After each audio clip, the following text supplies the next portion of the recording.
For this spectacular project, we're going to start with the tomato cage. Grab some green strand lights.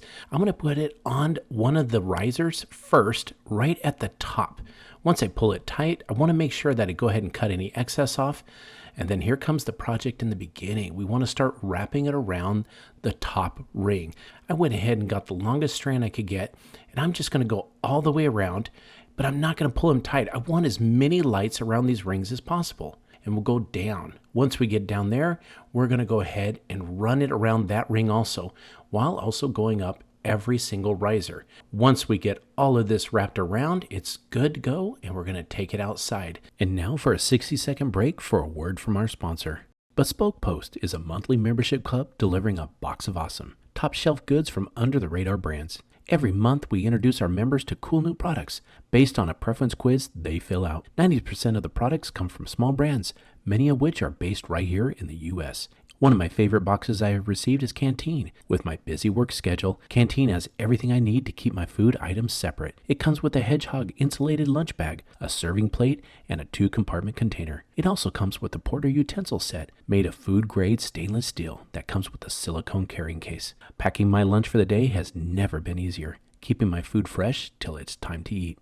Preview your box before it's shipped. You'll get a box of awesome assigned to you, and before it's shipped, you'll get a preview of what comes inside. Another amazing box I received is Fueled.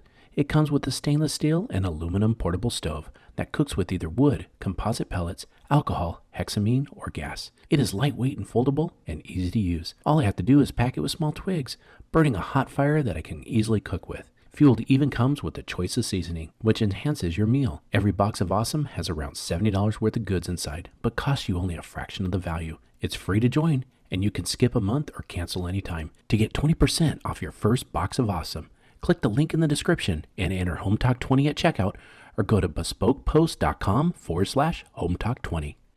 Now we're going to plug in our orange lights. I found a hedge that I got out in the front yard. What I need to do is take that tomato cage, and I'm just going to put it right on the edge there. Look at that. That's going to be our stem. Next is to take those orange lights and zip tie them. This is where it's going to get plugged into the outlet or the extension cord.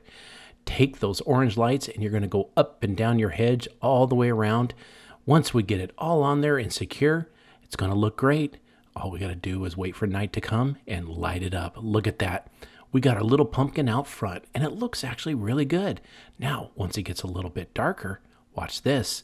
That little stem just lights up. See why we don't want to go thin on the lights? We want it as bright as possible.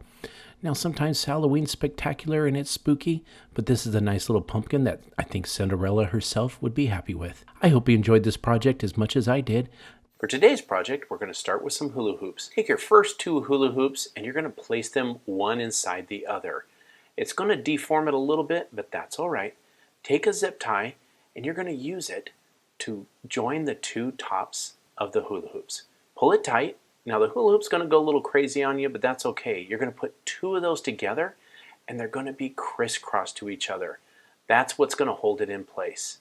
Go ahead and use your scissors. Take off the excess zip ties right there. And then what we're going to do is turn it over, and we got to do the same thing on the other side. That's what's going to hold these together. So again, use the zip ties, put them crisscross on each other, and make sure you pull them nice and tight. If it deforms the hula hoop a little bit, that's okay. Cut off the excess, and now it's time to put the 3rd one in. This one can be a little tricky, but go ahead and put it on the inside. It's easier to work with.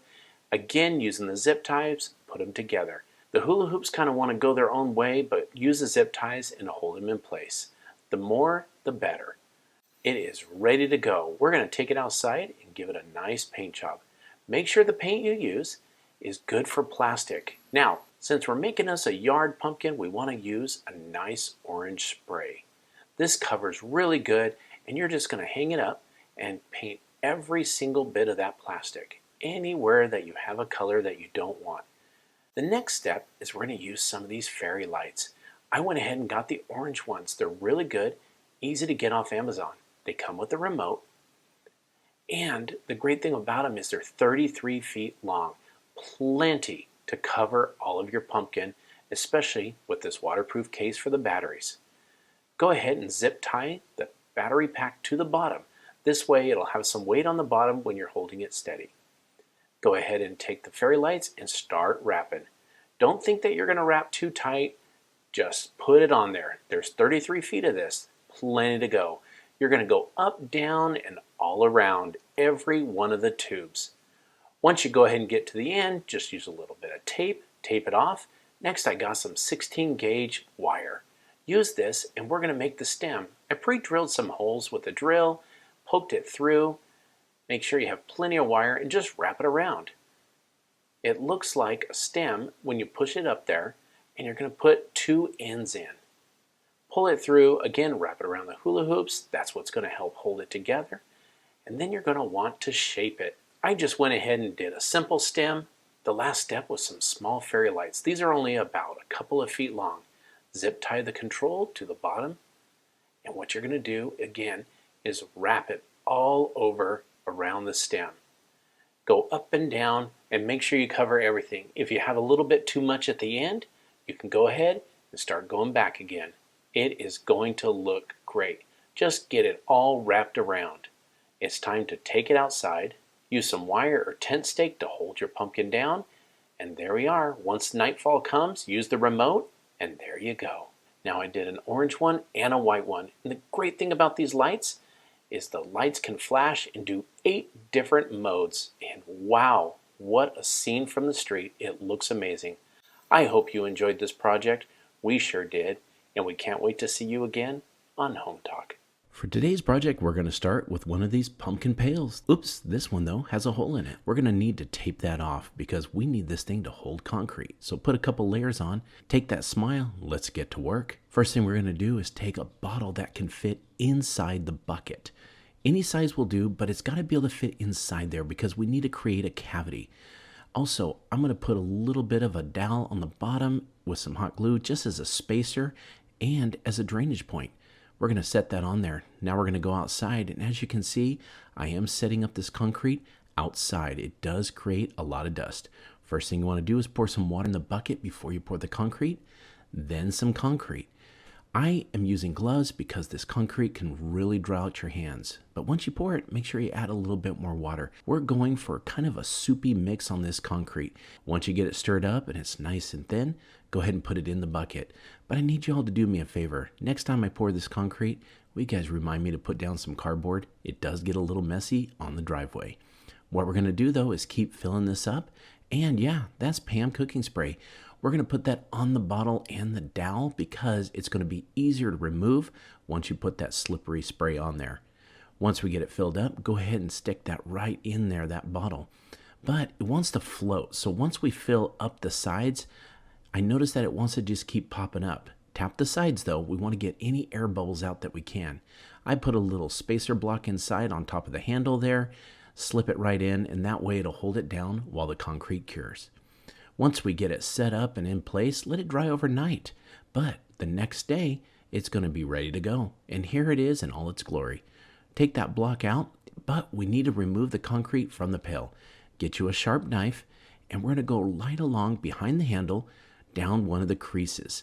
Now be very careful. Keep all your digits and everything out of the way, and just make a couple of passes and cut. Don't cut all the way through at the bottom though, because you can actually reuse this pail by taping up the sides. Once you get it, start pulling it apart. Tip it over if you need to because it's a little heavy. That thing weighs about 15 pounds. And there it is. But we got to get rid of that bottle also. Remember we put that Pam cooking spray? It'll just come right out, but the dowel got stuck in there. So I'm going to grab a pair of pliers and just pull that right out. Now, if you don't have a drainage hole on the second one that I did, just use a drill. You can go ahead and just drill through. That concrete's still soft, and that'll make a great drainage hole. Now it's time to paint.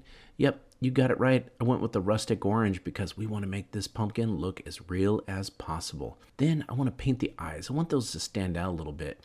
Just a little bit of acrylic black paint will do the work. Again, this will take just a couple of coats. Once that paint dries, we need to put a protective finish on it. This thing's going to sit out in the fall, in the winter. It's going to need something to protect it from all the rain and all the mist and fog. And then it's time to plant. Any little type of plant will do. Remember, it's got a drainage hole. And there it is. Looking great. Add a little bit of water and keep it good. And it's going to greet all those little trick-and-treaters as you come up to the front door. I hope you enjoyed this project as much as I did. Thank you for watching Home Talk, and we'll catch you next time.